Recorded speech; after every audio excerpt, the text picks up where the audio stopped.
There are a lot of reasons why it's our responsibility to heal, to let God fully adopt us. But the basic one is, are we going to be victims or agents in this life? Victims or agents? Victims forever blame other people for their problems. Agents take responsibility for their own problems. Now, this is a little subtle and tricky because you can't forgive someone you don't blame. So if you're talking about forgiveness, you're talking about blame. And if you're talking about healing, you're talking about forgiveness. I had to recognize, I had to blame my parents, give them responsibility for the sexual abuse that I experienced before I could forgive them and give up my anger at them. But that blame must be time limited if we want to be healed. The anger has to be time limited. Paul says it in Ephesians, be angry, but do not sin. Do not let the sun go down on your wrath. Don't give the devil a foothold. The broadest interpretation of that scripture is that anger must be limited if we don't want Satan to get a foothold in us.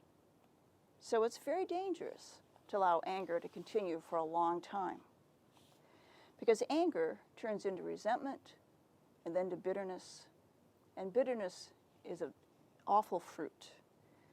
So let me go on to some other differences between feeling like a victim and knowing you're an agent. Victims assume they have no power or control. Agents realize they have a great deal of control and power. Victims still feel like children. Agents feel like adults. Victims still experience the powerlessness of children. Agents recognize that they have fundamentally different resources than they did as children.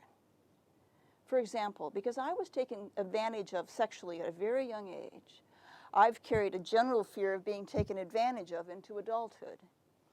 A few years ago, it dawned on me that I have fundamentally different resources than I did at 4 years old.